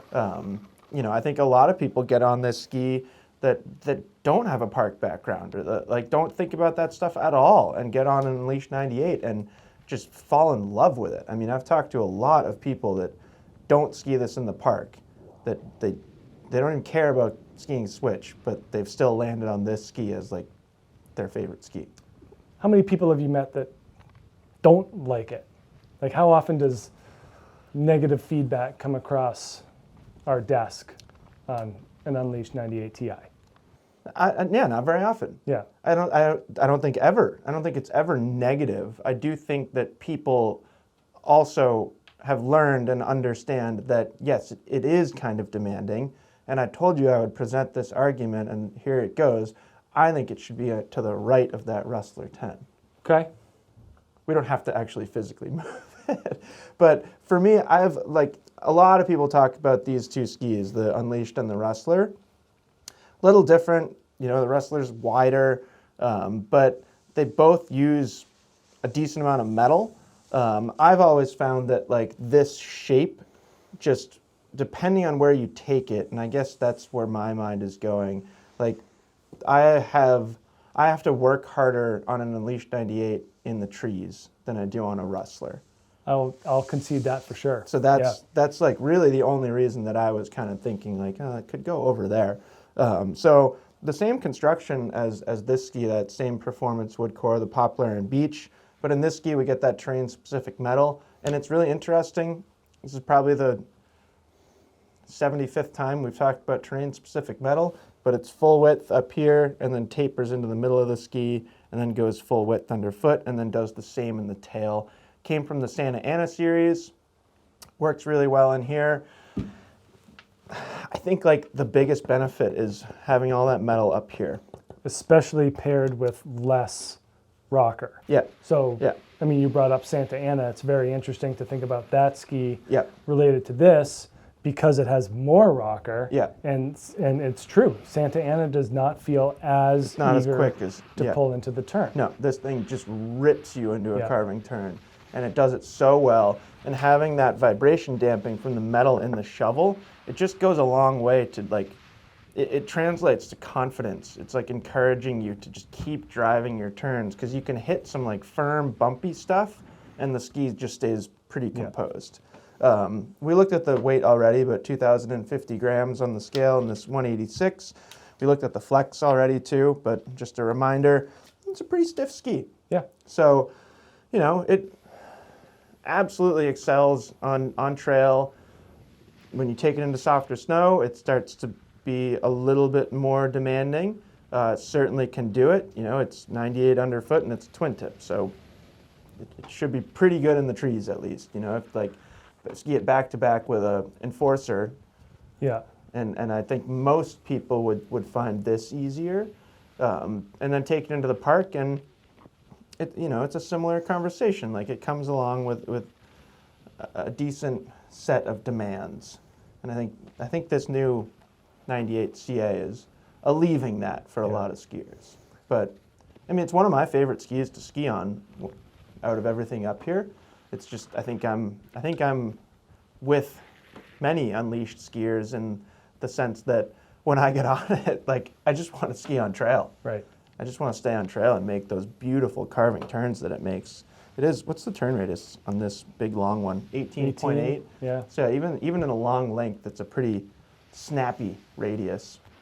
You know, the one drawback I point to with the twin tip is in like crud and chop, where we had talked about cutting it straight. Yeah. And then if you did that, it would track a lot smoother through. Yeah, that's true. With the twin tip, there is a little bit of the snow kind of. It can be a little catchy or like grabby. Yeah, it's a little grabby. Yeah. In especially in more dense crud and chop. Yeah. So, I mean that's really the only downfall of that twin tip in this ski, but especially versus. It's interesting that you bring up the twin tip, because I attribute it to like the lack of taper too. Yeah. Sorry, I cut you off. What were you going to say? Just similar conversation to Enforcer or Santa Ana shape. Yeah. Where those are better at being smoother and cutting through variable snow, whereas, you know, when you turn up that tail, you're just taking a little bit of that contact away. It's like a shovel. Yeah. But it digs down. Yeah. Yeah. Yeah. Yeah. But yeah, I think you're right on. I think your points are good for it replacing this Rustler 10. Just in the off-piste scenario. Yeah, and it's interesting because this Rustler 10 is so smooth, you know, in those areas, but it's not. You just don't think of it as an approachable off-piste ski. But it is. It's pretty approachable. Yeah. I mean, it's fair to put it where you put it on this wall, but, you know, to fast forward to the next video that we're going to do of the like 100 millimeter more all mountain, more directional skis, you'd put it right here. Right. It would be so it's like, you know, don't be turned off by the fact that it's down there on this wall, because we've got a lot of like really light, soft twin tips up here, and if we were to put it in the next video, it would at least it would hang with a lot of those directional skis with metal. Yeah. But it comes along with some ease of use too. I think I put it there because the Unleashed it turns easier. Totally. You know, to get this Rustler 10 to make the same turns on trail as that Unleashed, it takes more effort, more skill, more technique, I guess. Yeah. But yeah, this is Blizzard Rustler 10. It is unchanged except for graphics for this year. So still get that true blend wood core, nice mix of beech, poplar, and paulownia. They just do a great job with the placement of those woods to create their effect. And then they have their flex form metal along the sides here, full metal underfoot, and then more metal back here along the edges. And that's putting a lot of grip there, and you can definitely feel that when you tip it on edge. It has a very smooth and quiet feel, nice and strong underfoot as well. We're at 1875 here in the 180, so probably pretty close to weight in similar lengths to that Unleashed. Yeah, I think a little lighter. But just a different shape for sure, like way more Freeride look to this shovel here. Probably some of the most dramatic splay that we see in this ski on this wall. DPS, sure. And what that does is it really makes the ski rise up out of the softer snow.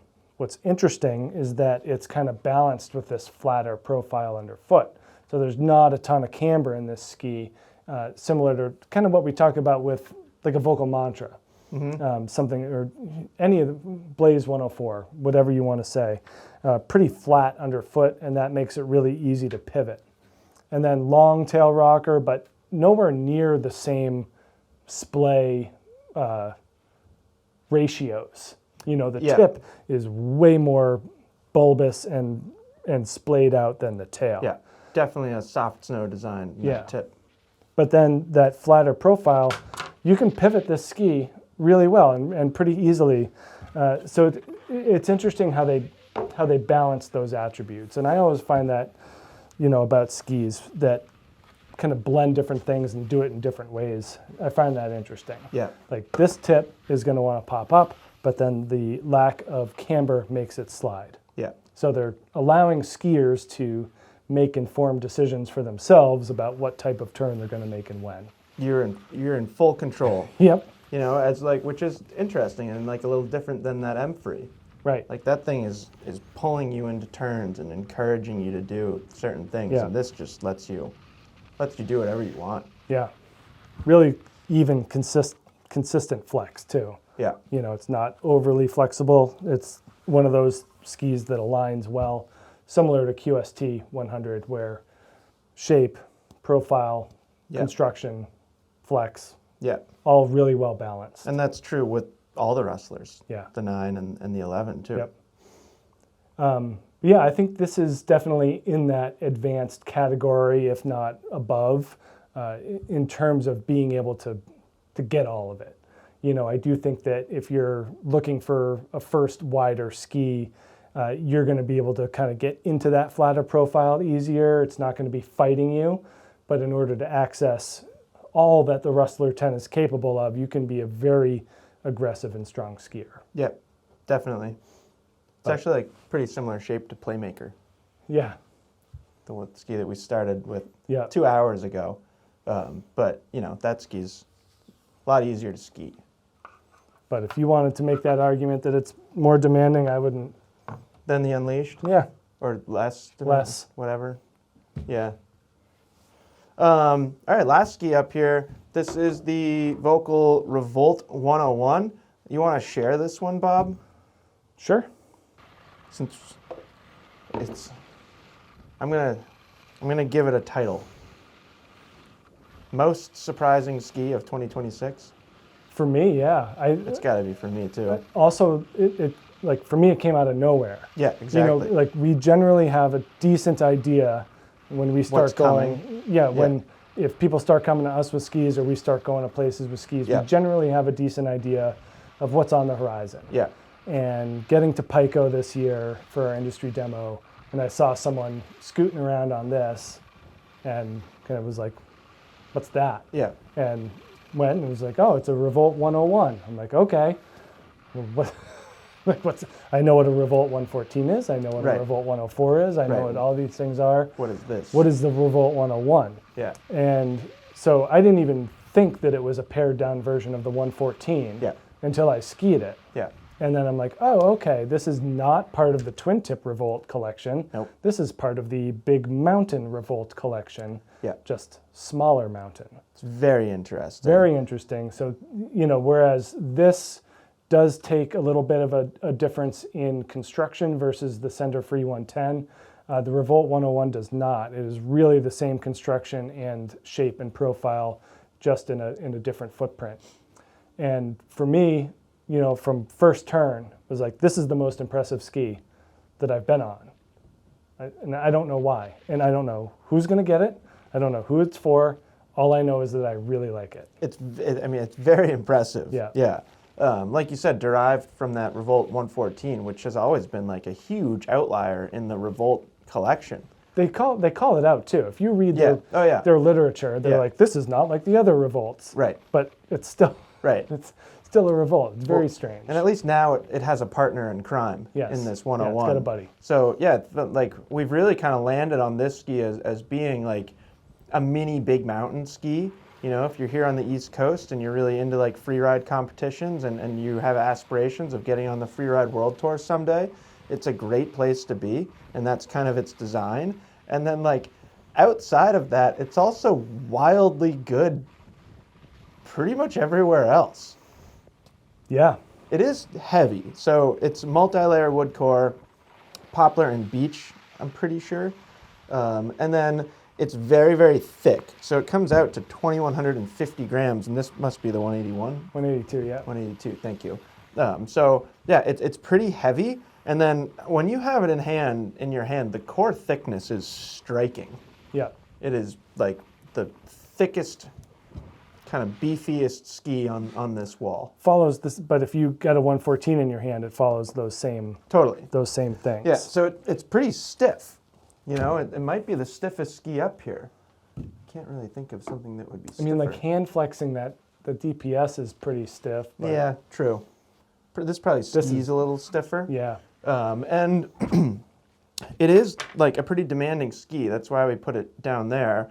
But that stiffness is kind of countered by a crazy long rocker profile. So the tip rocker starts there.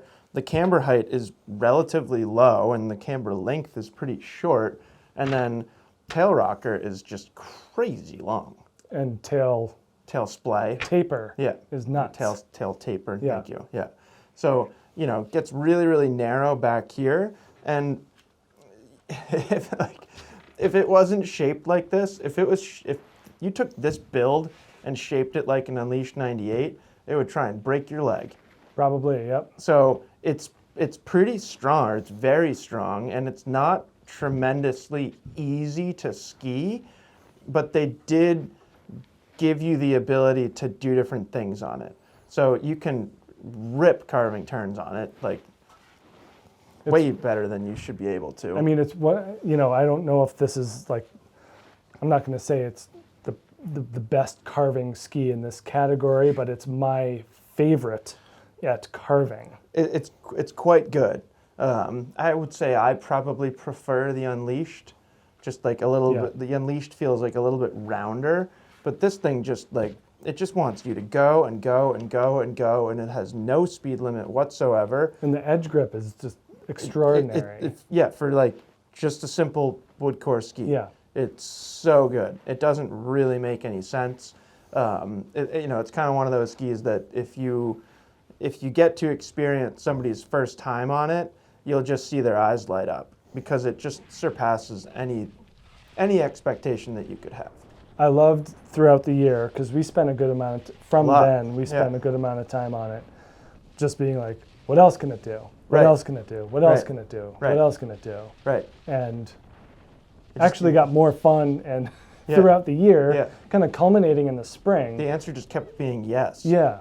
But it really came to fruition in the spring when we were faced with like spring snow. Yeah, heavy. I'm like, oh, yeah. I thought it was really good on groomers, and it is. I thought it was really good through the crud, and you're getting like that flatter tail that I was just talking about versus the twin tip of the Unleashed.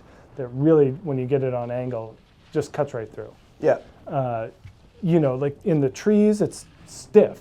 Yeah. You have to work harder in the trees. You gotta work and that's it. where it does have more of that big mountain personality. Yes. So like it prefers to go fast. It kind of prefers to be going down the fall line. It's like the antithesis to like the Wailer 100. Right. Like where that ski you need to stay more composed or stay at moderate speeds and just kind of like work your way around the mountain. This thing is like, just take me to the bottom as fast as you're willing to go. Yeah. And like for the same reason that the Playmaker brings out the creativity and the slashiness in me, this brings out like aggressive Bob. Totally. Like, I just want to go. Yeah. And like I'm not worried about it, and it flips a switch for me. Yeah. Then I'm like, oh, this is what it wants to do, and I'm going to let it do it. I think you're going to see a lot of them. I think Volkl made a lot of them and like already is sold out. Not like sold out to the end consumer, but like sold out to shops. I might be wrong, so don't quote me. Yeah. But I think you're going to see a lot of them. I think the word is out on the Revolt 101, and yeah, it's really interesting. I even skied some park on it. Yeah, you mounted yours a little forward, did you not? I did. Yeah. Once again, if you're going to give a ski this much tail rocker and I'm going to do something weird on it. And kind of the reason that I did that is there are some crazy people out there that ski park on the Revolt 114. Right. So I kind of had that in my mind, and I was like, oh, let me try it on this. And, you know, it checked that box, but it didn't check it with, like... Not a check plus? Not a check plus, no. Yeah. Yeah. Well, this will be my day one ski, most likely. Yeah, that makes sense. Because it can do stuff. Yeah, it can do stuff. Yeah. But yeah, I'm impressed with its ability to make short, quick turns. Yep. You know, like I definitely felt that was Well, the part tip, of the fun. The tip to tail, the difference in the Yeah. width there. I think you've got the one with dimensions on it, if they even. 133, 101, 115. Yeah, so 133 to 115. That's a Yeah. big change, and that's what's giving it a little bit of quickness. Yeah. No, I'm pretty excited on this ski, and Yeah. you know, especially in the spring or in anything where power is required Yeah. to get through stuff. Yeah. This thing is just unbelievable. Unflinching, and we've recommended it to a lot of like close friends around here. We were Yep. just talking about it the other day. So. Yeah. Really fun to end on that one, and like totally, like I was saying at the beginning of the video, just a stark contrast from Playmaker 101 to Revolt 101. Yeah, Very totally. different skis. So that was it. Thanks, Bob. Oh yeah. Next video that we'll do, we'll be moving into those more directional skis, the more kind of all mountain, less free ride influenced skis. So looking forward to have that conversation. That's probably a big group of skis. It's the same size, but 18. interestingly, and this is kind of where the brands come into play, we're going to go from Revolt 101 to Elan Ripstick 102. So Yeah. it's not a linear And then are we going to progression. end on Mantra 102? We'll end on Mantra 102. Yeah. So it is pretty interesting how those companies, like, they've got their spots. Yep. And they kind of stick to their spots. So that's it. Let us know if you have any questions. Tons of good skis up here. As we've said before, we are living in a golden age of all-mountain twin tips. Yep. Love them all. Yeah. So let us know what you think, and we'll talk to you soon. Bye.